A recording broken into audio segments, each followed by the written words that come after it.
Welcome to the live. Facebook లైవ్కి స్వాగతం. అందరు బాగున్నారా? వందనాలు. God bless you all. Welcome. అందరూ లైవ్లో జాయిన్ అయిపోతే మనం ప్రతిరోజు వాక్య ధ్యానాల్ని ప్రార్థన పూర్వకంగా మనం ప్రారంభించుకుందాం. చుంటే తేనె దారాల కన్నా మధురమైనటువంటి దేవుని మాటలు, శ్రద్ధాభక్తితో దేవుని వాక్యాన్ని మనం వినే ప్రయత్నం చేద్దాం. మీరందరూ కూడా దయచేసి బైబిల్ గ్రంథాన్ని తీసుకొని ప్రత్యేకంగా దేవుని వాక్యం కొరకు సిద్ధపడి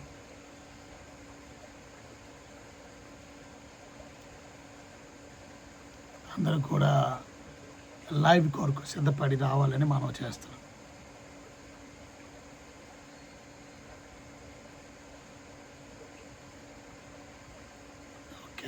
Okay. Praise the Lord. Wonderful. God bless you all. చాలా సంతోషం.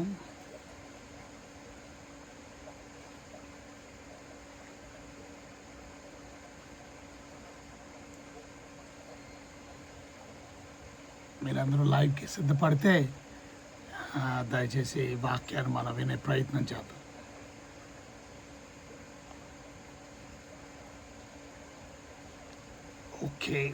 ఓకే. ప్రకటన గ్రంథం 6వ అధ్యాయానికి వచ్చాం మనం. ప్రకటన గ్రంథం 6వ అధ్యాయంలో ఉన్న ప్రాముఖ్యమైనటువంటి సత్యాలని మనం వినే ప్రయత్నం చేద్దాం. కనుక ప్రకటన గ్రంథం 6th చాప్టర్లో చాలా విషయాలు మన కొరకు దేవుడు రాసి పెట్టి ఉంచాడు. కనుక తర్వాత ఈ ప్రకటన గ్రంథంలో 6వ అధ్యాయంలో కొన్ని వచనాలు నేను చదువుతాను. మీ దగ్గర బైబిల్స్ ఉంటే దయచేసి బైబిల్ గ్రంథాన్ని తెరిచి నాతో పాటు వాక్యాన్ని చూడాలని మనం చేస్తాం. రైట్. ప్రకటన గ్రంథం 6వ అధ్యాయం. ఆ గొర్రె పిల్ల ఆ 7 ముద్రల్లో మొదటి దాన్ని విప్పినప్పుడు నేను చూడగా ఆ 4 జీవుల్లో ఒకటి రమ్ము అని ఉరుము వంటి స్వరముతో చెప్పుట వింటిని. మరియు నేను చూడగా ఇది ఒక తెల్లని గుర్రము కనబడెను. దాని మీద ఒకడు విల్లు పట్టుకొని కూర్చుండి ఉండెను. అతనికి ఒక కిరీటం ఇవ్వబడెను. అతడు జయించుటకు బయలు వెళ్ళాను. అందులో రెండవ ముద్ర విప్పినప్పుడు రమ్ము అని రెండవ జీవి చెప్పుట వింటిని. అప్పుడు ఎర్రనిదైన వేరొక గుర్రం బయలు వెళ్ళాను. మనుషులు ఒకరినొకడు చంపుకొనున్నట్లు భూలోకంలో సమాధానం లేకుండా చేయుటకును ఈ గుర్రం మీద కూర్చున్న వానికి అధికారం ఇవ్వబడెను. మరియు అతనికి ఒక పెద్ద ఖడ్గము ఇవ్వబడెను. ఆయన 3వ ముద్ర విప్పినప్పుడు రమ్ము అని 3వ జీవి చెప్పుట వింటిని. నేను చూడగా ఇదిగో ఒక నల్లని గుర్రము కనబడిన. దాని మీద ఒకడు త్రాసు చేత పట్టుకొని కూర్చుండి ఉన్నాను. మరియు దేనారంనకు 1 సేరు గోధుమలని, దేనారంనకు 3 సేరులు ఏవలని, నూనెను ద్రాక్షారసము పాడు చేయవద్దని ఆ 4 జీవుల మధ్య ఒక స్వరము పలికినట్లు నాకు వినబడెను. అయినా 4వ ముద్రను విప్పినప్పుడు రమ్ము అని 4వ జీవి చెప్పుట వింటిని. అప్పుడు నేను చూడగా ఇదిగో పాండ్ర వర్ణము గల ఒక గుర్రము కనబడిన. దాని మీద కూర్చుని ఉన్న వాని పేరు మృత్యు. పాతాళ లోకము వారిని వెంబడించి ఖడ్గము వలన, కరువు వలన, మరణం వలన, భూలోకము నుండి క్రూర మృగము వలనను భూనివాసులను చంపుటకు భూమి యొక్క 4వ భాగం పైన అధికారము ఇవ్వబడెను. సో ఇక్కడ మనం గమనించినట్లయితే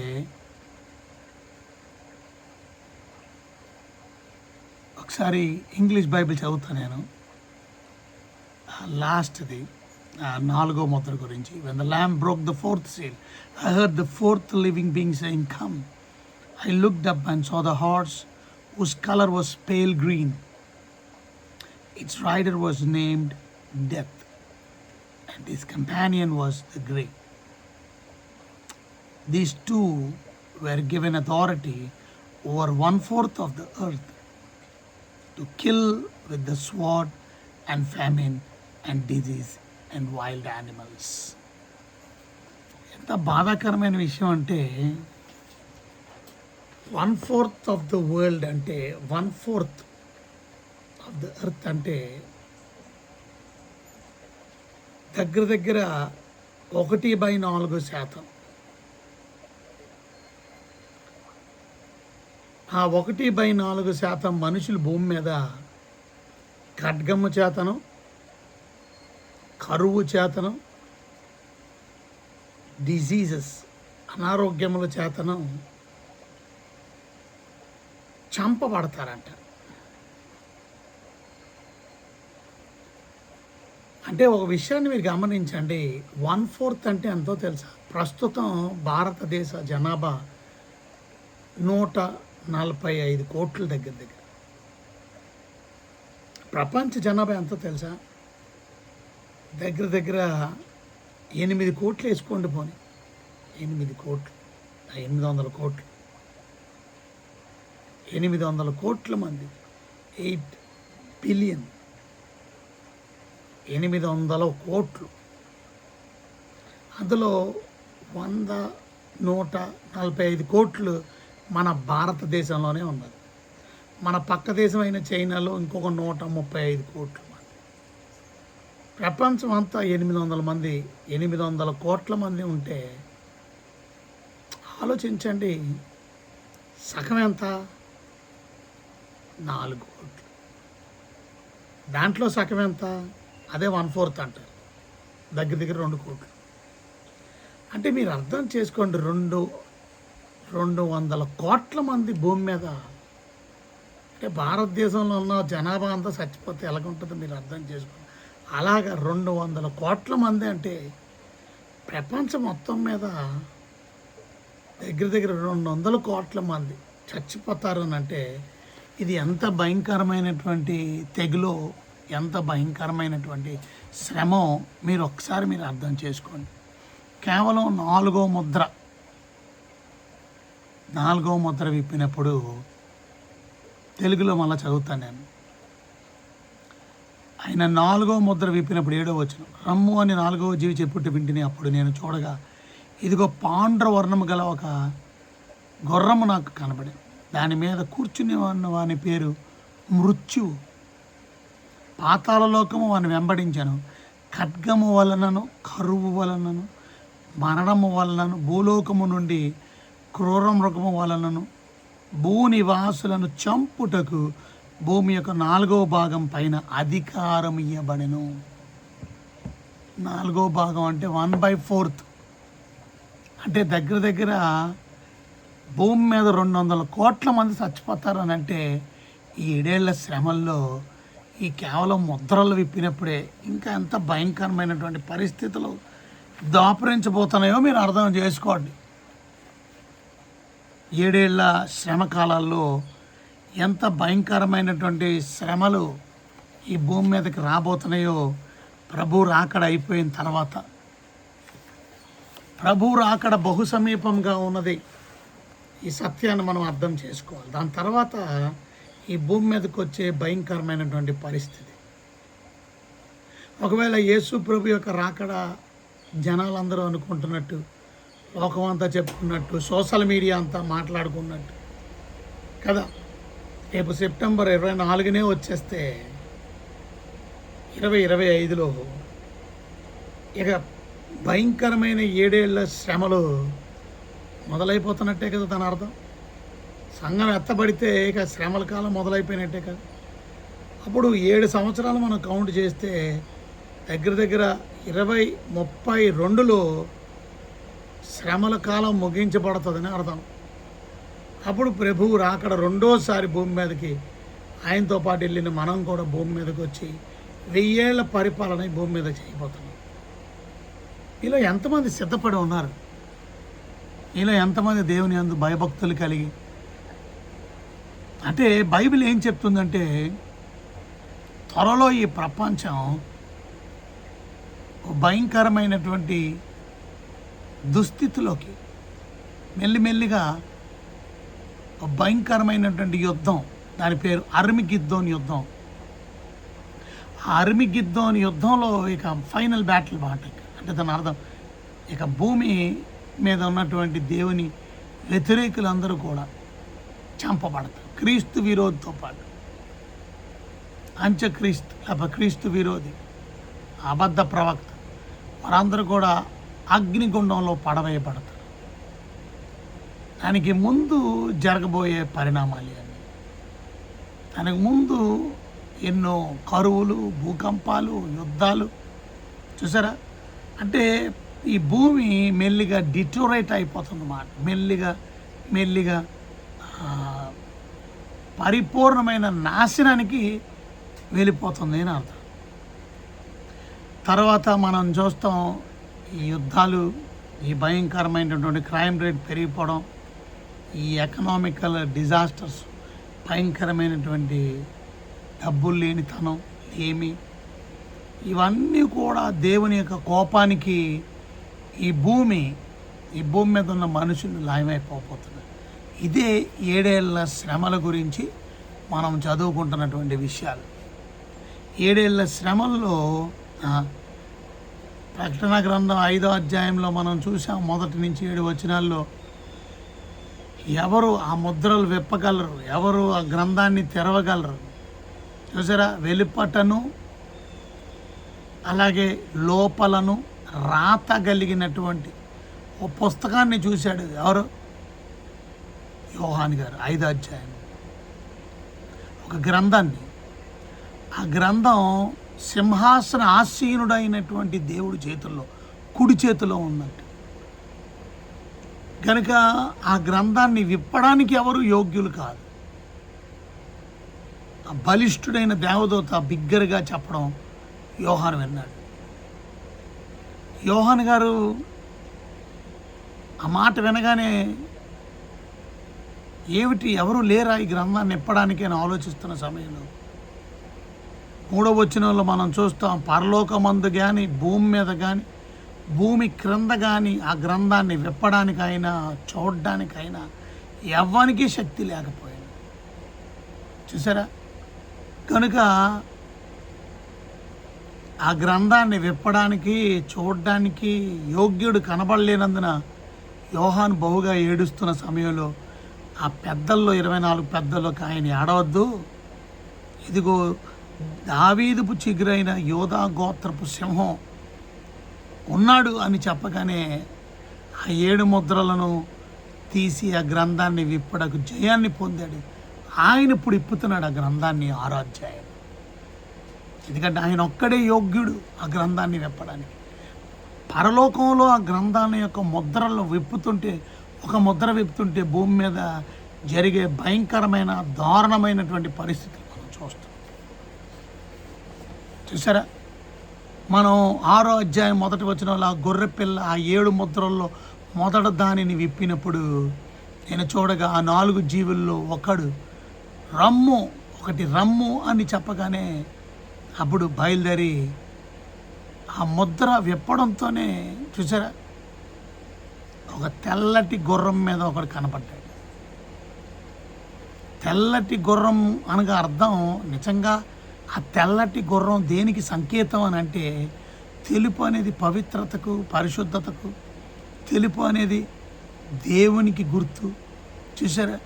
అంటే వీడు నేనే క్రీస్తుని అని ప్రభు ముందే చెప్పినట్టు పలువురిని మోసపరిచే అబద్ధ ప్రవక్తలు వచ్చేస్తారు ఈ భూమిని మోసం చేయడానికి. నేనే క్రీస్తునని పలువురిని మోసపరుస్తారని బైబిల్ సెలవిస్తుంది.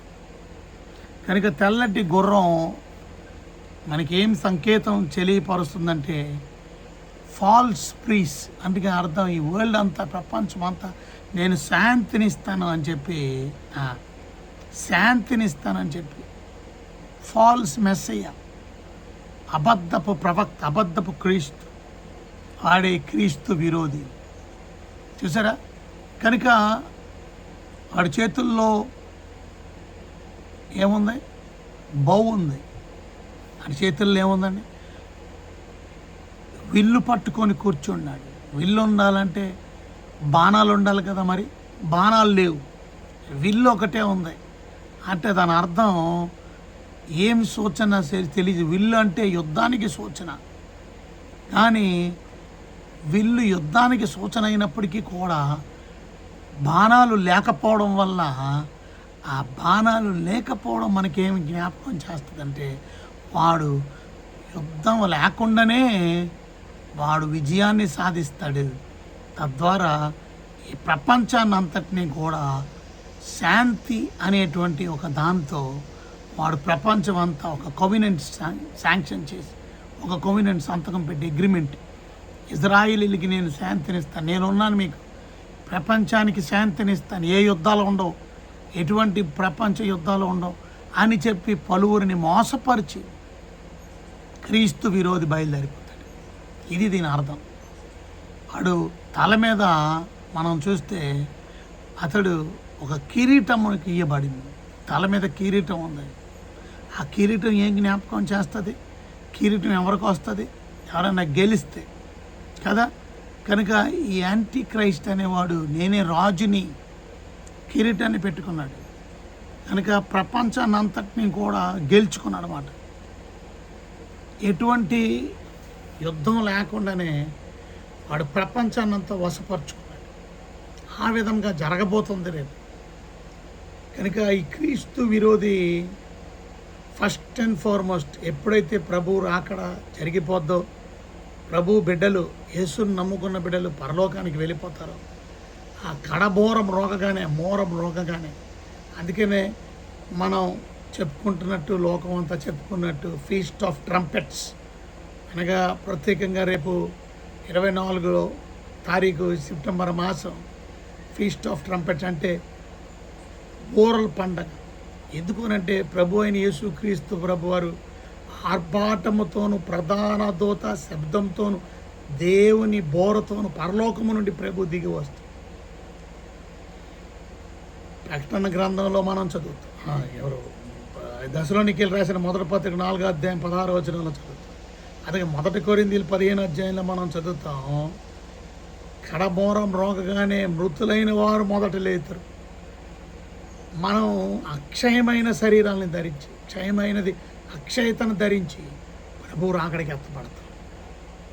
సో మనం నేర్చుకోవాల్సిన ప్రాముఖ్యమైన విషయం, రేపు ప్రపంచం అంతా కూడా ఈ ఫాల్స్ పీస్, అబద్ధపు క్రీస్తు, అబద్ధపు శాంతి ఇస్తానని చెప్పి పలువురిని మోసపరిచి ఈ లోకాన్ని జయించి ప్రపంచ నియంత అనేవాడు. చూసారా? కనుక నేను అడుగుతాను మిమ్మల్ని, ఈ భయంకరమైనటువంటి దుర్దినాల్లో మనం ఉంటున్నాం, అపాయకరమైన రోజుల్లో మనం ఉంటున్నాం. మీ జీవితాలు ఏ రకంగా ఉంచుకుంటున్నారు అనేది ప్రశ్న. తిమోతికి రాసినటువంటి 2వ పత్రికలో 3వ అధ్యాయంలో అంత్య దినముల్లో మనం ఉన్నాం. అంత్య దినముల్లో అపాయకరమైన కాలాలు వచ్చేసిందని మనం తెలుసుకున్నాం. ఎందుకనంటే మనుషులు కూడా చాలామంది స్వార్థపరులు అయిపోతున్నారు. సెల్ఫిష్ పీపుల్, ఎవరి గురించి ఆలోచించుకునే స్వార్థభరితమైన బెంకములు ఆడేవాళ్ళు అయిపోయారు. చూసారా? ఇవాళ చాలామంది స్వార్థపరులు, బెంకాలు ఆడేవాళ్ళు. బెంకాలు ఆడడం అంటే ఏంటి? బెంకములు ఆడేవాళ్ళు అంటే, బెంకములు అంటే గర్విష్ఠులు, boastful people, boasting about themself, prideful people, గర్వాంధులు మాట. గర్వం ఎక్కువైపోయి బెంకములాడు, వారి గురించి వారే గొప్ప చెప్పుకోవడం, నేను చాలా గొప్ప అని చెప్పుకోవడం. చూసారా? ఆఖరి దినాల్లో, అంచె దినాల్లో ఇలాంటి వారు ఎక్కువై బెంకములాడేవారు, అహంకారులు, ప్రౌడ్ఫుల్ పీపుల్, దూషకులు, దూషించేవాళ్ళు, తల్లిదండ్రులకు అవిధేయులు, కృతజ్ఞత లేనివారు, అపవిత్రులు, అనురాగ రహితులు, అతి ద్వేషులు, అపవాదికులు, అజితేంద్రులు, క్రూరులు, సజ్జన ద్వేషులు, ద్రోహులు, మూర్ఖులు, గర్వాంధులు, దేవుని కన్నే సుఖానుభవమును ఎక్కువగా ప్రేమించువారు, పైకి భక్తి గలవారి వలె ఉండి దాని శక్తిని ఆశ్రయించిన వారిని ఉండును. అట్టి వారికి విముఖుడివై ఉండుము. ఇటివారికి విముఖుడివై మనం ఉండాలని పని. ఇటివారికి, ఎందుకంటే పాపభరితులై నాశన విధమైన నానా విధములైన దురాశల వలన నడిపింపబడి ఎల్లప్పుడూ నేర్చుకొంచున్నాను. సత్య విషయమైన అనుభవ జ్ఞానం ఎల్లప్పుడూ పొందలేని సరే పాపభరితులై నానా విధములైన దురాశల వలన నడిపింపబడి ఎల్లప్పుడూ నేర్చుకునుచున్నను. సత్య విషయంలో అనుభవ జ్ఞానము ఎల్లప్పుడూ పొందలేని అవివేక స్త్రీల యొక్క ఇండ్లలోకి వచ్చి వారిని చెరపెట్టుకొని పోవారు వీరిలో చేరిన వారు. అంటే ఆఖరి దినాల్లో మనుషులు ఎంత భయంకరంగా జీవిస్తారో ఇక్కడ మనకి వివరంగా దేవుని వాక్యంలో మనం చూస్తూ ఉన్నాం.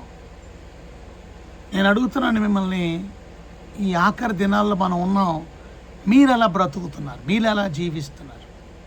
మీరు ఎలా నడుస్తున్నారు? ఒకసారి మిమ్మల్ని మీరు పరీక్ష చేసుకోండి. ప్రభు వచ్చే రాకడ దినాల్లో సత్యంలో నిలబడారా? సత్యంలో పునాది వేసుకున్నారా? 2 దెస్సలోనికీయులు రాసిన పత్రికలో మనం చదివితే 2వ అధ్యాయం 3వ వచనంలో, 2 దెస్సలోనికీయులు రాసిన పత్రిక 2వ అధ్యాయము 3వ వచనంలో మనం చదివితే, మొదట భ్రష్టత్వం సంభవించి నాశన పాత్రుడుగా పాప పురుషుడు బయలుపడితేనే కానీ, ఎవడా నాశన పాత్రుడు పాప పురుషుడు? వాడే క్రీస్తు విరోధి. చూసారా, నాశన పాత్రుడుగా పాప పురుషుడు బయలుపడితేనే కానీ ఆ దినము రాదు. ఏది దేవుడు అనబడునో, ఏది పూజించబడునో దాని అంతటి ఎదిరించుచు దానికంటే పైగా వాడు తన్ను తానే హెచ్చించుకొనుచు తాను దేవుడినని తన్ను కనుపరుచుకొనుచు దేవుని ఆలయములో కూర్చుండును గనుక ఏ విధములా గానైనను ఎవడిని మిమ్మల్ని మోసపరచనీయకుడి. ముందేనే దేవుడిని తెలియపరుస్తున్నాడు కనుక సత్యంలో నిలబడవలసినటువంటి ఆవశ్యకత ఉన్నది.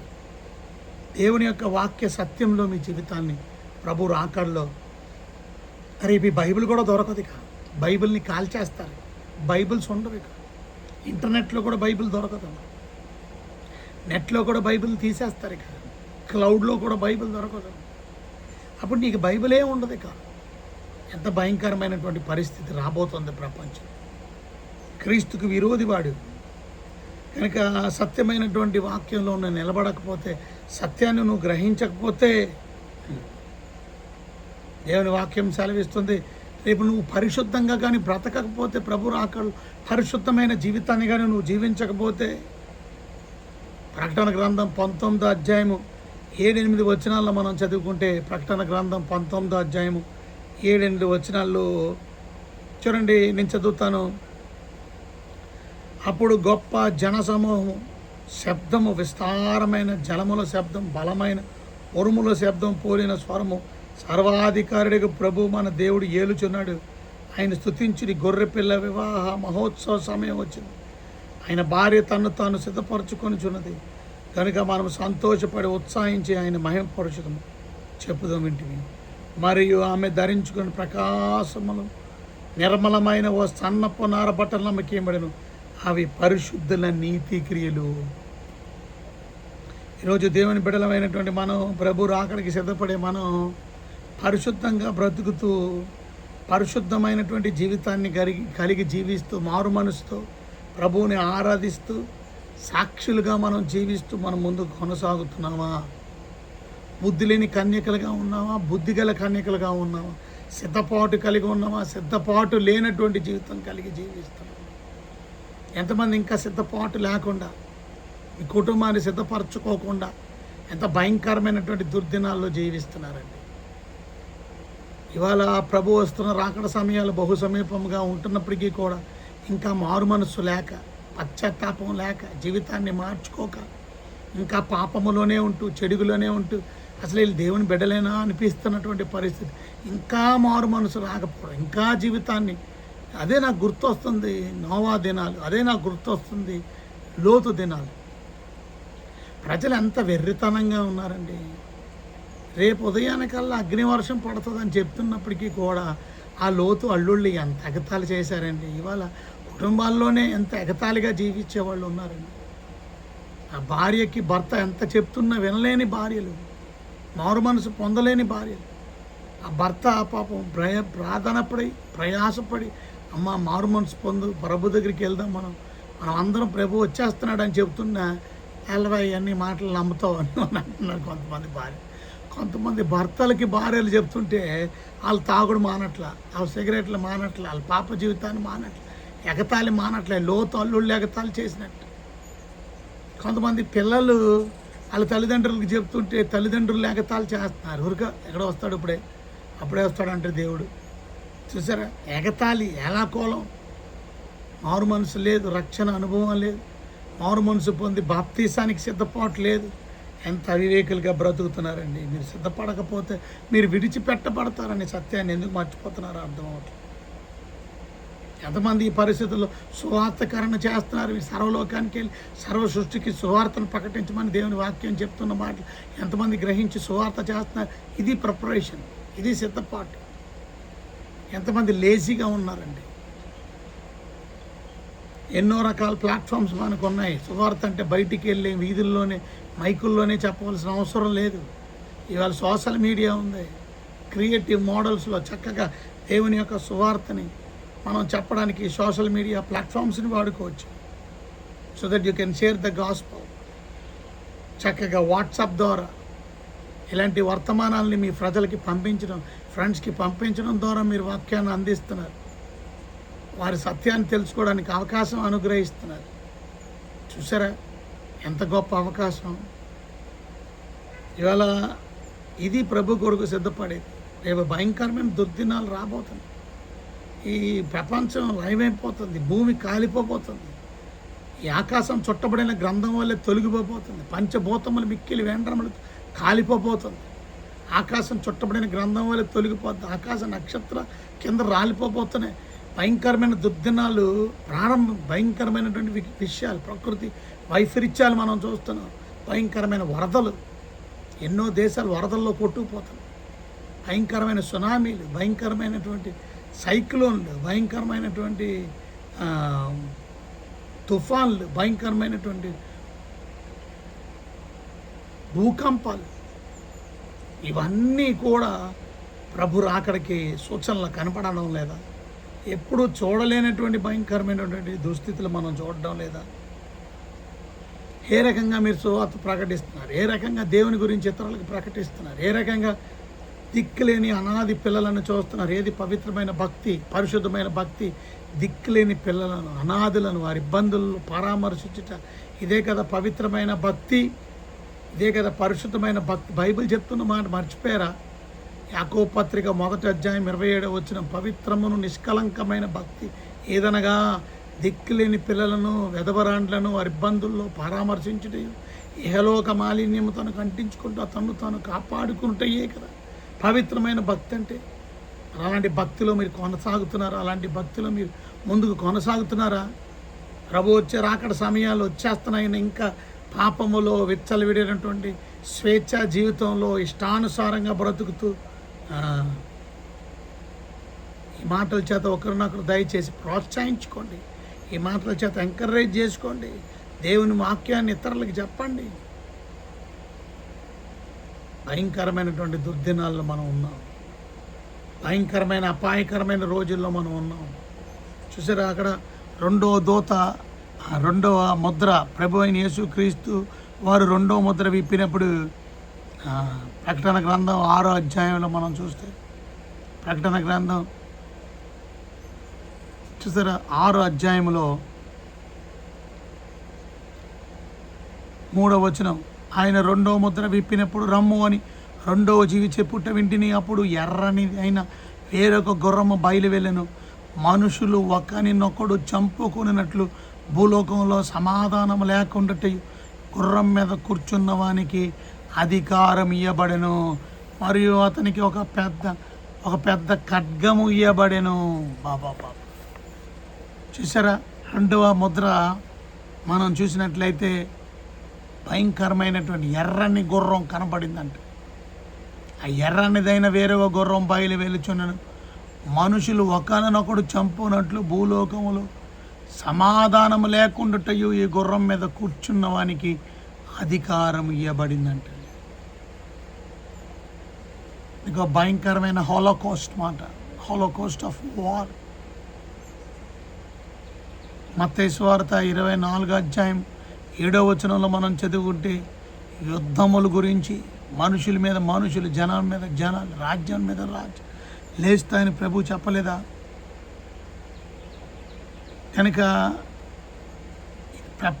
మూడో ప్రపంచ యుద్ధానికి దారితీసే భయంకరమైన ప్రపంచ యుద్ధం కింద, వరల్డ్ వార్ 3 కింద మారిపోద్ది మాట. సో వరల్డ్ వార్ 3కి మార్గం సముఖం అవ్వట్లేదా? అప్పుడు భయంకరమైన పరిస్థితులు మనం యుద్ధంలో చూడడం లేదా? ఇంకా యుద్ధం ఇజ్రాయిల్లో హమాసుల మధ్య చూడలేదా? ఇంకా రష్యా యుక్రెయిన్ల మధ్య మనం చూడడం లేదా? త్వరలో 3వ ప్రపంచ యుద్ధం కింద మారిపోబోతుంది. ఇవన్నీ కూడా యాదనలకి ప్రారంభం.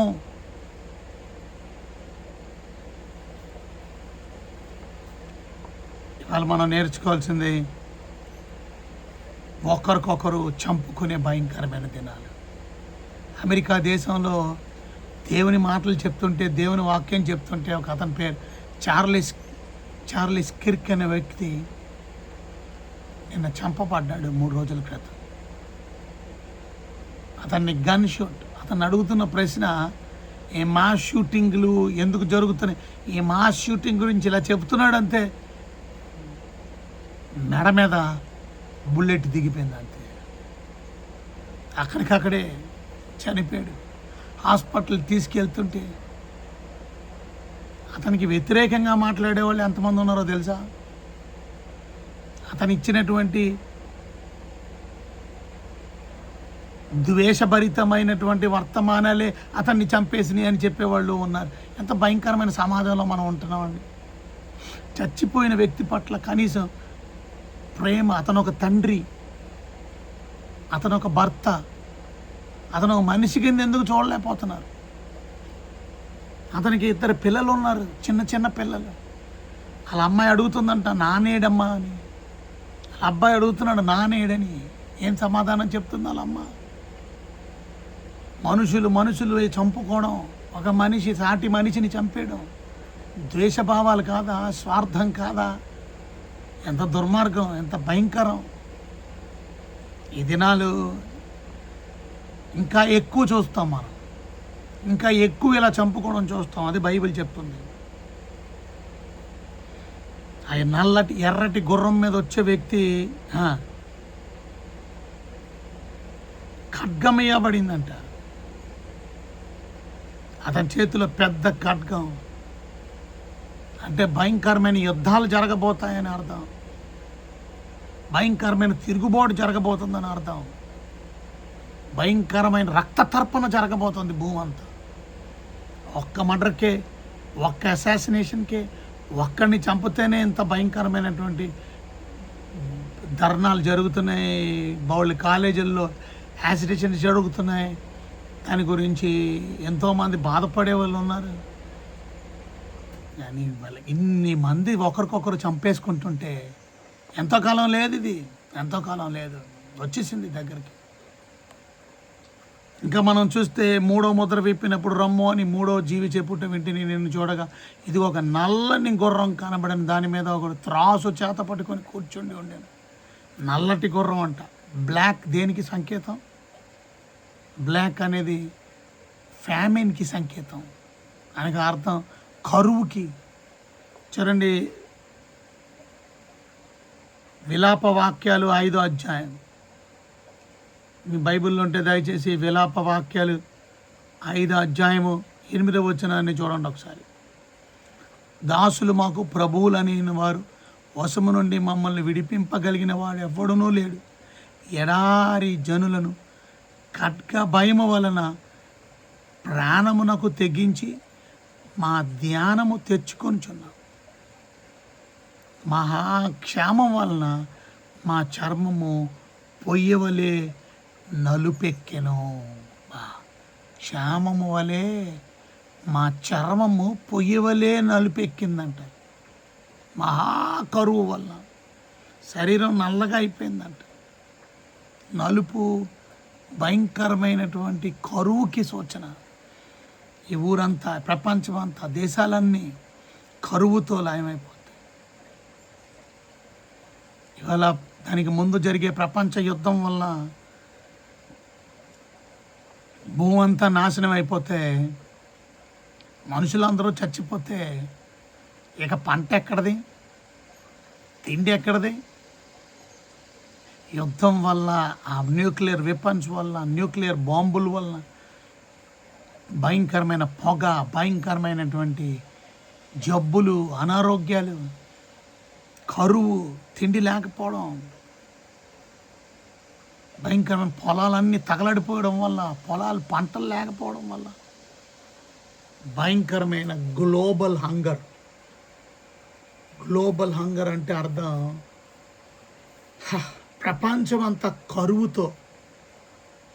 అయ్యా, ఒకవేళ 7 ఏళ్ళ శ్రమల్లో నువ్వు ఉంటే ఆ భయంకరమైన శ్రమలు తట్టుకోలేవు. ప్రభు అక్కడికి వెళ్ళిపోయిన వాళ్ళు వెళ్ళిపోండి, నేను ఉంటాను అనుకునే వాళ్ళు ఉన్నారేమో, కొంతమంది ఇంకా ఉందాం అనుకుంటున్నారేమో, సరదాగా ఉందాం అనుకుంటున్నారేమో. అది సరదా కాదు. అలాంటి భయంకరమైన 7 సంవత్సరాలు కూడా భయంకరమైన వేదన దినం. ఒక్కొక్క రోజు జరగడం గగనమైపోద్ది. అంత భయంకరమైన దినాలు, అంత భయంకరమైన రోజులు ఎంతకాలం లేవు. ఒకవేళ 2025 ప్రభు రాకడైతే 2025 తర్వాతే ఆ ప్రభు రాకడ అయిపోయినప్పటి నుంచే మొదలైపోద్ది మాట. ఇంకెంతకాలంలో లేవు. ఎప్పుడో గురించి మనం మాట్లాడుకోవడంలా ఎంతో తొందరగా లేదు. నేను అంటుంది రేపు సెప్టెంబర్ ఇదే నెలలో వచ్చేస్తాడు ప్రభు అని అనడంలా. ఏమో వస్తే రావచ్చు, రాకపోతే రాకపోవచ్చు, కానీ దగ్గరగానే ఉన్నాడు అనే విషయం మాత్రం ఖచ్చితంగా చెప్తున్నాను.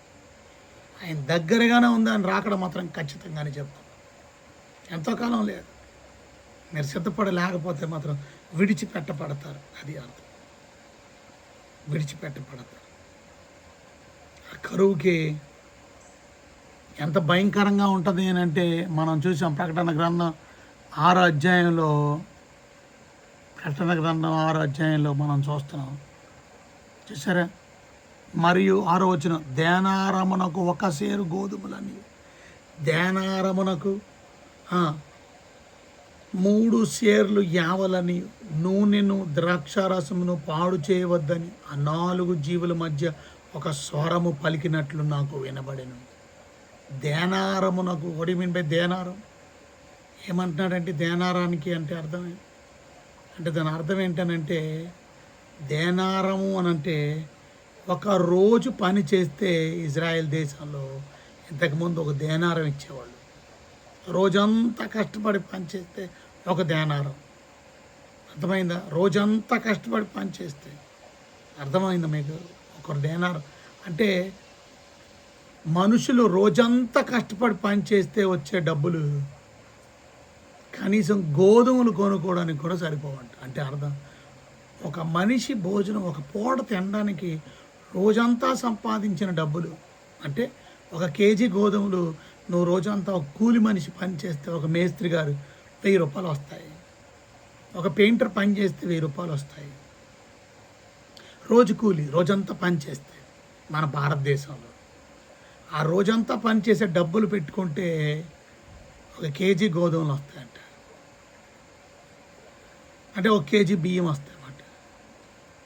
అదేం సరిపోద్ది మనకి? అంటే మనం సంపాదిస్తున్నాం, బాగానే ఉంది. మనం తెచ్చుకుంటున్నాం 1 కేజీ, మనం తెచ్చుకుంది మనకి, మన పిల్లలు, మన భార్య, మన కుటుంబం, మన మీద ఆధారపడేవాళ్ళు, మన తల్లిదండ్రులు, ముసలివాళ్ళు, వాళ్ళందరికీ ఎలాగా? వాళ్ళు పని చేసుకోలేని వాళ్ళు ఉన్నారు, డబ్బులు సంపాదించుకోలేని వాళ్ళు, రోజు పనికి రోజుకి వెళ్ళలేని వాళ్ళు ఉన్నారు. భయంకరమైన దుర్దినాలు, భయంకరమైన దుర్దినాలు. సో దేనారం అంటే నార్మల్ డేస్ వేజ్ అని అర్థం మాట. అంటే 1 day's work provide food for only 1 person. That is very very sad. ఈ భయంకరమైన దుర్దినాలు ఇంకెలా ఉంటాయో రేపటి దినం విందాం. వాళ్ళ సమయం అయిపోయింది కనుక ఈ భయంకరమైన దుర్దినాలు సిద్ధపడి ఉండు.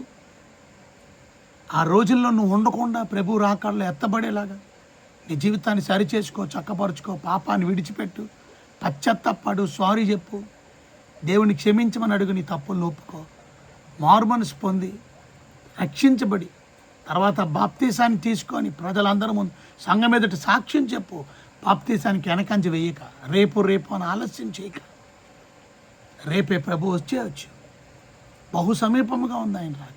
తర్వాత వచ్చే భయంకరమైన దుర్దినాలు ఎంత దౌర్భాగ్యంగా ఉండబోతుంది. నువ్వు నేను ఉండొద్దు. ఆ రాకడలో ఎత్తబడాలంటే ప్రభు కొరకు నమ్మకంగా బ్రతుకు, సువార్తను ప్రకటించి, మంచి పనులు చేయి, పేదోళ్ళకి సహాయం చేయి, ఉపకారం చేయి, దిక్కులేని పిల్లలను, వెతబరాండ్లను, ఇబ్బందుల్లో పరామర్శించి, అటు కృపదేవుడు మనకు అందరికీ అనుగ్రహించి అటు భక్తిలో నడిపించి ప్రభు రాకడ కొరకు సిద్ధం. దెబ్బలాడుకోవడం, కొట్లాడుకోవడం, కక్షలు, క్రోధములు, అసూయలు, భేదాలు, సెల్ఫిష్నెస్ విడిచిపెట్టండి. నమ్మకంగా పనిచేయండి. God bless you. దేవుడి వాక్యాన్ని దీవించి ఆశీర్వదించును కాక. ప్రార్థన చేసుకుందాం. ప్రభావం వెత్తబడిన వాక్యం అందరూ హృదయాలు ఫలింపజేయండి. మీ రాజ్యం మీరు ఆకలి కొరకు మనం సిద్ధపరచండి తండ్రి. యేసయ్యా, మీరు బహుగా త్వరగా తొందరగా రాబోతున్నారు. మీరు ఆకలిలో ఎత్తబడే గుంపులో మేము ఉండడానికి సహాయం చేయండి. భయంకరమైన 7 ఏళ్ళ మహాశ్రమలు మాకొద్దు. ఆ ఉగ్రత దినాలు మాకొద్దు తండ్రి. మీ రాజ్యంలో మీరు ఆకలిలో ఎత్తబడే గుంపులో మేము ఉండాలి అంటే మిమ్మల్ని దేవుడిగా సొంత రక్షకుడిగా అంగీకరిస్తే చాలు. మా కొరకు సమస్తం మీరు చేశారు. రక్తం కార్చి ప్రాణం పెట్టారు. మిమ్మల్ని దేవుడిగా అంగీకరిస్తే చాలు. ప్రభుగా అంగీకరిస్తే చాలు. మా పాపాన్ని మీ దగ్గర ఒప్పుకుంటే చాలు. మీ రక్తం పెప్పటి మమ్మల్ని కడిగి శుద్ధి చేసి మమ్మల్ని నీతిమంతులుగా చేసి ఉచితంగా రక్షణ భాగ్యాన్ని కలుగు చేసి కేవలం విశ్వాసం నమ్మకం ఉంచడం. ఆ పని చేయడానికే కొంతమందికి ఇష్టం లేదు. రక్షించబడిన మేము నీటిలో బాప్తీస సాక్ష్యానికి లోబడ్డానికే కొంతమందికి ఇష్టం లేదు. భయంకరమైన దుర్దినాల్లో ఉన్నాం. రాబోయే ఇంత భయంకరమైన దుర్దినాలు, ఆ 7 ఏళ్ళ మహాశ్రమలు కనుక ఆయన తాలుకోలేము, తట్టుకోలేము. అది ఎంతో కాలంలో లేదు. మీరు త్వరగా వచ్చేస్తున్నారు. సిద్ధపాటు కలిగి జీవించి అనేకలు సిద్ధపరచడానికి కృపదాయిచి మీ రాజ్యం కొరకు మీరు ఆఖరి కొరకు సిద్ధపరచండి. ఎత్తబడిన వాక్యం అందరూ హృదయాలు ఫలింపజేసి ఆస్వాదించే వాక్యాన్ని నడిపించుకొని యేసయ్య ఘనమైన నామంలో మిక్కిలినంత బ్రతిమలాడి శుద్ధించి ప్రార్థించాలి.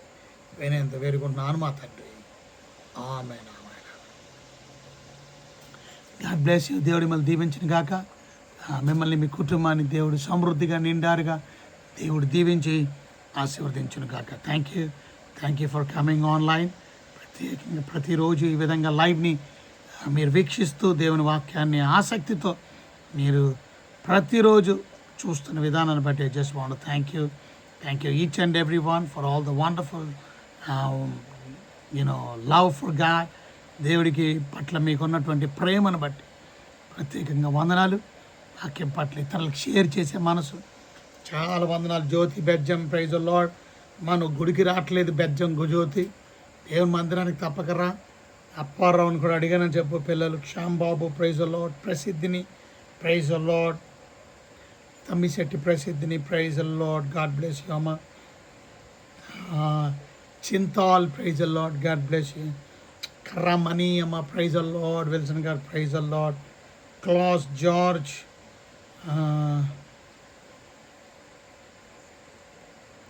I just want to talk to someone, but okay, Claus George, I'm going to pray for you. Ganika Vemula Bhagyamma, praise the Lord, Amma, God bless you. Ratna Raj garu, praise the Lord. Chala vandanalu. Meer chestaru manchi panulu దేవుడు దీవిస్తాడు. God bless you. Ganika Sunita Yalamelli, praise the Lord. Subhani, praise the Lord, God bless you. Aksa, praise the Lord, God bless you. Gayatri, praise the Lord. Subhani, praise the Lord. Mustafa God, praise the Lord. Sri Lakshmi, praise the Lord. God bless you all. మనందరినీ దేవుడు దీవించును గాక. కనుక see you again. Sri Lakshmi, Gayatri, ప్రసిద్ధిని, praise the Lord. రత్నరాజ్ గారు, praise the Lord. దాని తర్వాత Shyam Kumar, praise the Lord. God bless you. Praise Shyam Kumar. Jeevan, praise the Lord. God bless you. Vemal Bhagyamma, praise the Lord. Grace George, praise the Lord. God bless you. Meghana Karra, praise the Lord. Prasanna, praise the Lord. God bless you, Amma Prasanna. Raja Rao garu, praise the Lord. God bless you. Raja Rao garu. Chandu, praise the Lord. God bless you. Chandu Ridhams. Sailija Nandeti, praise the Lord. Prem Kumar, praise the Lord. God bless you. Sukund Shiny, praise the Lord. Sukund, hello, no, God bless you. Sukund, praise the Lord. Kanika Jyoti, praise the Lord. Athanraj, praise the Lord. See you again tomorrow, same time. Until then, take care. Tomorrow Sunday కాబట్టి రేపు ఉండదు, మర్చిపోయిన. ఎల్లుండి మళ్ళీ Monday కలుసుకుంటాం. అంతవరకు సెలవు. Take care. నా గురించి మీరు కూడా ప్రార్థన చేయండి, మీ గురించి నేను కూడా ప్రార్థన చేస్తాను. మనం అందరం మళ్ళీ రేపు సోమవారం కలుసుకుందాం 7 గంటలకి, అలాగే 7:30కి. అంతవరకు సెలవు. Take care. God bless you. వాళ్ళని ప్రసంగం చేయడానికి వెళ్తున్నాను. ఇంకొక గంటలో నేను ఇంకొక చర్చిలో, ట్రాన్స్ఫర్మేషన్ మినిస్ట్రీస్ అనేటువంటి చర్చిలో, పాస్టర్ యాంథోనీ వాకర్ ఆ చర్చిలో దేవుని వాక్యాన్ని అందించడానికి వెళ్తున్నాను. కనుక శనివారం వాళ్ళ చర్చి ఉంది, కనుక వాళ్ళ చర్చిలో ఇవాళ 12ంటికి దేవుని వాక్యం అందించడానికి. ఇప్పుడు నాకు 11 అయింది. గంటలో బయలుదేరి వెళ్తున్నా. నా ప్రయాణం కూడా ప్రార్థన చేయండి. God bless you. మళ్ళీ రేపు ఆదివారం 2 సంఘాల వాక్యం చెప్పాలా. ప్రార్థన చేయండి. God bless you. See you all again tomorrow, day after tomorrow. Until then take care. God bless. దేవుడు మిమ్మల్ని మహుగా దీవించి, నిండారుగా దేవుడు దీవించి ఆశీర్వదించిన కాక.